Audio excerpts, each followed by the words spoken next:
That's why I, for one part of me, pass for you, but the other part is okay. For your cities, for you. As I'm saying that, it was at the moment, people they focus on it. But the way it's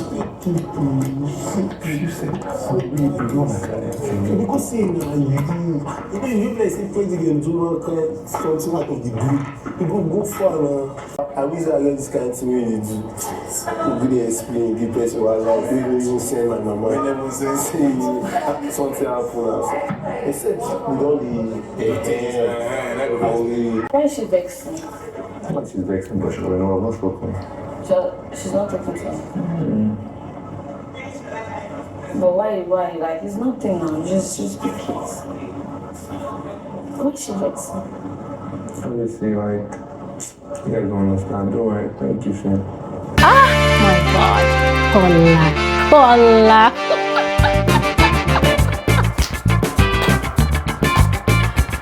Yo. Okay. All right. Quick update. All right. Quick update of what's been happening in Bbnaija's house today. Ladies and gentlemen, just as I predicted on my previous video, Kola has started his speculations again. In other words, what we're familiar with, Kola has started his media rounds again about his situation with Dede. I mean, I had predicted on my previous video that with the way Dede reacted to Kola's apology for kissing Isabella last night, Kola was not satisfied. Nope, he was not satisfied. For him, he needed a more solid reaction because Dede's reaction was quite confusing for him. He could not tell if she was angry or not.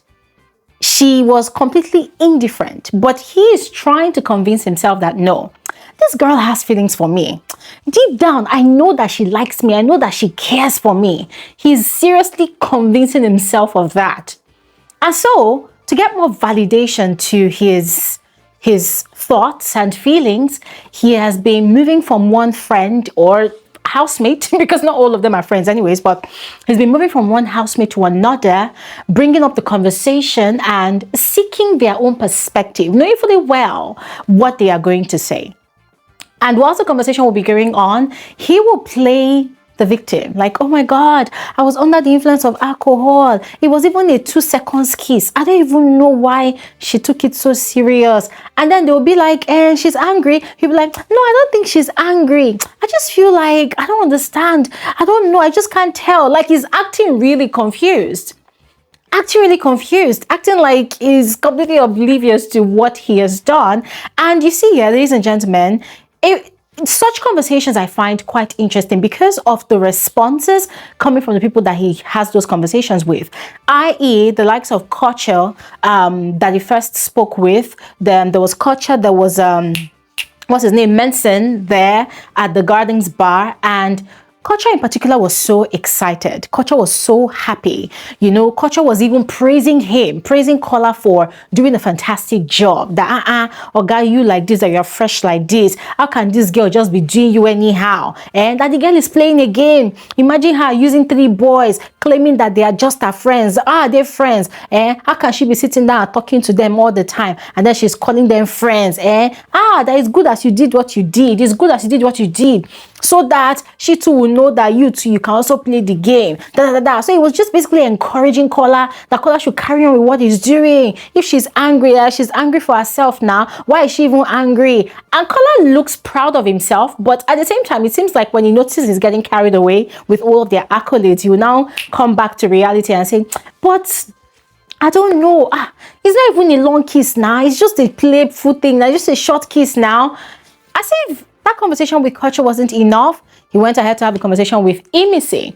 And this time around, he was telling Imisi that Dede has changed, that Dede is no longer behaving, you know, the way she normally behaves with him. You know, that playfulness, that freeness to talk to him, that now, like, for instance, the whole of today, she has not spoken to him. And I love the fact that Imisi had asked him, have you gone to talk to her?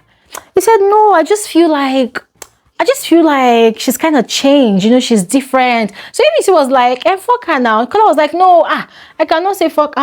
I must talk to her. I must know what's happening. I'm like, hey, Kola, is it by force? Is it by force? Because the guy just really, really wants to continue dragging this narrative, continue dragging this conversation. And in that conversation he was having with Imisi, Imisi was clearly like tired and dumbfounded, like, okay, dude, I don't understand. You are acting worried. What exactly is your issue? Because she was asking him, like, okay, so what is the issue? He said, I don't think she's angry. Because she was asking, is Dede angry? He was like, I don't think she's angry. But I just feel like deep down in her heart, she's disappointed in me. Deep down in her heart, I know that she's not happy. I want to know what... I say, Oga, the best thing to do at this point, just carry Dede to the kitchen, slice her open into half, open her chest, remove her heart, look through a microscope or something. Maybe you will find out what the problem is really. Because at this point, dude, I don't know. I don't know. And then talking to Imisi was not enough. He had moved on to Zita. Zita is another person that Kola has been getting close to this week. You know, they've been having a lot of conversations and he's been talking to Zita a lot about what he feels for Dede. And Zita too is like a mole for Kola. You know, she had a conversation with Dede some days back and Dede really kind of opened up a bit about how she's kind of cold as ice because of certain things that she has had to deal with in her life, you know. So when she loses people in her life, she doesn't really feel anything, and it really hurts for her, you know, to not feel anything, you know. So she knows that she has to go for therapy to really find out why she's completely indifferent to human interaction, you know. So Zita literally took all of that and went to tell Kola that that she thinks that maybe there's something, that maybe Dede is not really feeling anything, or maybe she's feeling something. And guys, Kola is just speculating and fishing for information. And it's quite frustrating because the subject matter herself, Dede, you've had a conversation with this girl last night and she told you that, listen, whatever you do is all up to you, but you cannot be querying me for one thing and then you're doing the same exact thing. It doesn't really make sense, you know. Now, speaking of Dede herself, Dede too got me a bit confused today because I was wondering, like, okay, where is this leading up to? So today, she actually slipped up again in the garden and fell. Last night during the pool party, she had slipped a bit and fell. Not a bit, she had actually slipped and fell. And today, during their wager rehearsals in the garden, she had tripped and fell, and Jason J was in the garden, had rushed to go and assist her up on her feet again.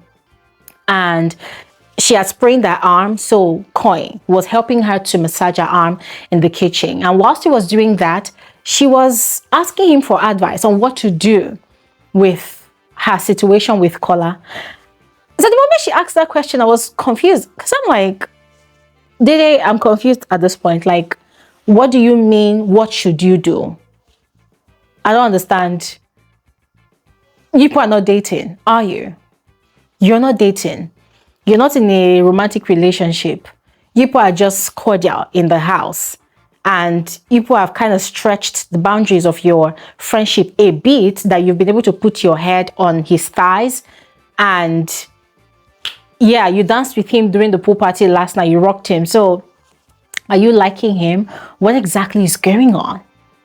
And Kola was not helpful. Rather, Koyin was not helpful. He was not particularly giving her the advice that she wants. Although I cannot really say that that was the entire case, because you know how the camera works. These days, it's like when the camera is trying to catch whatever Dede is trying to explain to someone, the camera disappears. I don't know why, you know. But then that was that with Dede. And guys, it kind of got me confused because now at this point, I'm really looking forward to seeing what happens after the wager. Because Dede is cooking up a game. She told me about the game, and the game is meant to spice things up, especially for people that are actually in ships. So I'm actually looking forward to seeing that game and seeing what it's going to do to the housemates. Because the last time Dede created a game, the revelation game, where people were asking people fire questions, breaking tables and shaking up relationships, things got really spicy. And on those two occasions last week, there was a lot of basketballs in the house. they were literally quarreling from morning till evening. So tonight, Dede is introducing another game, and I cannot wait to see the effect this one will have on the whole house, because it could get messy. But back to Kola now, ladies and gentlemen. I don't know who else has noticed that the entire day today, aside during the wager rehearsals in his team, Kola has been looking really wretched, really depressed, like his life is about to end. You know, and then when a housemate approaches him to check on him, to ask him how he's doing, you know, the next thing he's talking about is Dede, Dede, Dede, Dede, Dede. And when these housemates hear about the Dede, Dede, Dede drama, you know, they are literally like giving him accolades and praising him for what he did with Isabella. And as I mentioned on my previous video, they see him as the Messiah that has conquered Dede's pride. And you see, and that brings the question of, why is everyone trying to humble Dede? Why? Why is everybody trying to humble Dede? Both the housemates inside the house and the viewers on the outside, because it's not just the housemates inside the house that are rejoicing. There's also the housemates on the housemates. Oh yes, I mean literally the viewers outside are also housemates in a way, yeah. But yeah, the viewers outside, it seems like they are also keen on really teaching this girl a lesson in humility. Why? Because she has a very high standard. I mean, for the guys in the house, it seems like just because she refused to give any of them a chance, they resent her so much because it reminds them of their inadequacies. It reminds them of probably their flaws. So for them, they are questioning their existence in that house, and they are wondering, oh, does she mean that we're not good enough?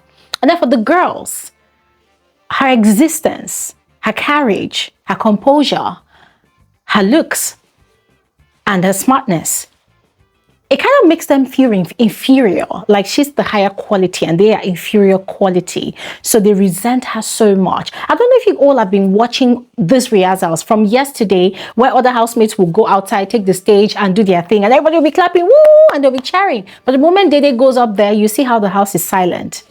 And some people will be faking the smiles, like, so it's not look as if I did not smile. Like, but the moment somebody else goes out there, they're like, woo! And of recent, Sultana and Doris has been spreading word around the house that, oh, they like Mide now. That before they did not like Mide, but now they like Mide. Why do they like Mide? I'll tell you why. They like Mide now because Mide is now behaving like the clown of the house. And this is by virtue of the different activities they have had this week. Yeah, I think it was on Tuesday that the housemates had actually cross-dressed. The guys are dressed like females. The females are dressed like the guys. And Mide are dressed like a boy. She looked like a very, very cute boy. And she was very funny. She was very entertaining. And the housemates really enjoyed that new personality. So ever since then, Mide has noticed that, oh, people actually like me being funny. So ever since then, she's been a bit louder. You know, from time to time, you hear her shouting, hey, hey, what's happening? Hey, hey, you know, she's shouting. She's very vocal now. And because she's very vocal now, she now seems more relatable to the rest of the house, especially the females. So now they really like her. So when Mide was going to the stage for rehearsals yesterday, woo, woo, woo, there was a loud cheer. But the moment it was Dede's turn, everywhere went silent and cold. And so once again, watching Kola in his element today, doing what he knows how to do best, of course, which is his game. That question kept on popping up in my head. Why does everyone want to humble Dede? Do they feel so inferior to her? Or is it just about the game? I mean, if it's about the game, I totally understand, and I am not mad at it at all, because the game is a game. It doesn't matter who is playing the game or in whose favor or in whose detriment the game swings. The game is the game. So I'm not mad at it. But why? Why do people just want to humble this girl? By all means. I even put out a tweet about it. And the engagement on that tweet, it just goes to show that a lot of people totally relate with that question. A lot of people are also pondering on the same thing that I am pondering. And I'm going to put that tweet right here. I think it's already here anyways. But yeah, ladies and gentlemen, I don't know. I'm going to stop this video right here because I thought I should give you guys some updates, all right? The wage presentation is going to happen tonight, so watch out for it. I will share my thoughts, more like review the wage presentation, however way it goes. But in the meantime, let me know your thoughts in the comment section below. I will see you guys on my next video. Thanks for watching. Have an amazing day.